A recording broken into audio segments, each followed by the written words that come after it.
ಸ್ವಾತಂತ್ರ್ಯ ಉದ್ಯಾನದಲ್ಲಿ ಒಂದು ಪ್ರತಿಭಟನೆ ಹಮ್ಮಿಕೊಂಡಿದ್ದೀರಾ. ಬಹಳ ಪಾಸಿಟಿವ್ ರೆಸ್ಪಾನ್ಸ್, ಒಂಥರ ಎನರ್ಜಿಟಿಕ್ ಆಗಿದೆ. ಏನೋ ಒಂದು 100% ಒಳ್ಳೇದಾಗಿದೆ ಅಂತ ಇದೆ ಬಗ್ಗೆ ಹೇಳಿ ಸರ್. ಸರ್, ಇವತ್ತು ಈ ಹೋರಾಟ ಮೊದಲನೇ ಬಾರಿ ಇಲ್ಲ ಸರ್, ಎರಡನೇ ಬಾರಿ ಹೋರಾಟ ಮಾಡ್ತಿರೋದು. PSI 402 ಆರ್ಡರ್ ಕಾಪಿ ಕೊಡಿ ಅಂತ ಹೇಳಿ ಈ ನೋಟಿಫಿಕೇಶನ್ ಆಗಿ ಸುಮಾರು 5 ವರ್ಷ ಆಗಿದೆ. 5 ವರ್ಷ ಆಗಿದೆ ನೋಟಿಫಿಕೇಶನ್ ಆಗಿ. 2021 ಆಗಿರೋದು. 2024 ಅಕ್ಟೋಬರ್ 3ನೇ ತಾರೀಕು ಎಕ್ಸಾಮ್ ಆಗುತ್ತೆ. ಡಿಸೆಂಬರ್ ಅಲ್ಲಿ ರಿಸಲ್ಟ್ ಬರುತ್ತೆ. ಲಾಸ್ಟ್ ಕಳೆದ 7 ತಿಂಗಳಿಂದ ಈ ಒಂದು ಆರ್ಡರ್ ಕಾಪಿ ಕೊಟ್ಟು, ಅಂದ್ರೆ ಫೈನಲ್ ಲಿಸ್ಟ್ ಬಿಟ್ಟು ಆರ್ಡರ್ ಕಾಪಿ ಕೊಡೋದಕ್ಕೆ 7 ತಿಂಗಳಿಂದ ಮೀನಾಮೇಷ ಇರ್ತಾರೆ ಸರ್. ಮಾನ್ಯ ಗೃಹ ಮಂತ್ರಿ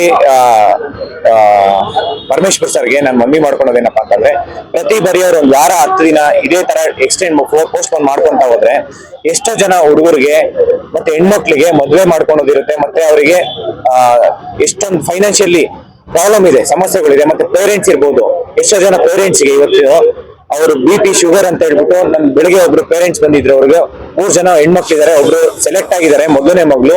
ಅವ್ರಿಗೆ ಮದುವೆ ಮಾಡ್ದಿರಾ ಬೇರೆಯವ್ರಿಗೆ ಮದುವೆ ಮಾಡಕ್ ಆಗಲ್ಲ. ಹಂಗಾಗಿ ಮೊದ್ಲು ಅವ್ರಿಗೆ ಆರ್ಡರ್ ಕಾಪಿ ಕೊಡಿ. ಯಾಕೆಂದ್ರೆ ಇಷ್ಟು ಡಿಲೇ ಯಾರಿಗೂ ಮಾಡಬಾರ್ದು ಸರ್. 5 ವರ್ಷ. ಯಾಕೆಂದ್ರೆ ಈ ಒಂದು ನೋಟಿಫಿಕೇಶನ್ ಓದಕ್ ಬಂದಿದ್ರೆ ಇನ್ನು ಅದು ಮುಂಚೆ ಒಂದು 3 ಇಯರ್ಸ್ ಇರುತ್ತೆ. ಅಂದ್ರೆ 8 ರಿಂದ 10 ವರ್ಷ ಈ ಒಂದು ನೋಟಿಫಿಕೇಶನ್ ನಂಬ್ಕೊಂಡು ಎಕ್ಸಾಮ್ಸ್ ಪ್ರಾಮಾಣಿಕವಾಗಿ ಎಕ್ಸಾಮ್ ಬರೆದು ಪಾಸ್ ಆಗಿರೋರಿಗೆ ಇಷ್ಟೊಂದು ಡಿಲೇ ಮಾಡಬಾರ್ದು. ಯಾಕೆಂದ್ರೆ ಮನುಷ್ಯನ್ಗೆ ಒಂದು ತಾಳ್ಮೆ ಅನ್ನೋದಕ್ಕೆ ಲಿಮಿಟ್ ಇರುತ್ತೆ. ಆ ತಾಳ್ಮೆನ ಕಳ್ಕೊಂಡ್ರೆ ಇಷ್ಟೊತ್ತು ಏನ್ ಶಾಂತಿಯುತವಾಗಿ ಇಷ್ಟು ದಿನ ನಾವು 2ನೇ ಬಾರಿ ಶಾಂತಿಯುತವಾಗಿ ಹೋರಾಟ ಮಾಡ್ತೀವಿ. ಮತ್ತೆ ಇದು ಹಂಗೆ ಕಂಟಿನ್ಯೂ ಆದ್ರೆ ದಯವಿಟ್ಟು ನಾನು ಹೇಳ್ತೀನಿ ಕೇಳಿ, ಉಗ್ರ ಹೋರಾಟ ಆಗುತ್ತೆ ಸರ್. ಇದು ಕ್ರಾಂತಿ ಹೋರಾಟ ಆಗುತ್ತೆ.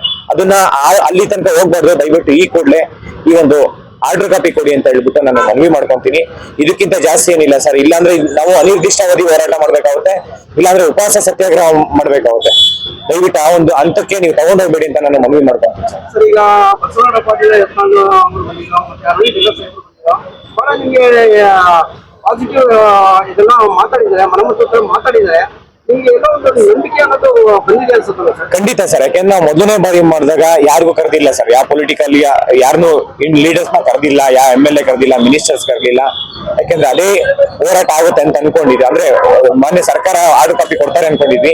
ಇದು 2ನೇ ಬಾರಿ ಹಿಂಗೆ ಆಯ್ತು ಅಂದ್ರೆ ತುಂಬಾ ಡಿಲೇ ಆಗ್ತಿದೆ. ಅದಕ್ಕೋಸ್ಕರ ನಾವು ಈ ಒಂದು ಹೋರಾಟ ಮಾಡ್ತೀವಿ ಸರ್. ಈಗ ಒಂದು ನಿಮಿಷ ಮಾಡ್ತೀವಿ ಸರ್.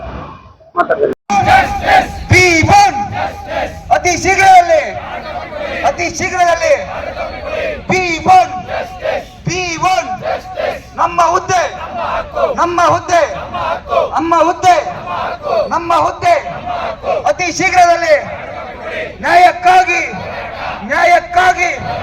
ಆದೇಶ ಪ್ರತಿಗಾಗಿ P1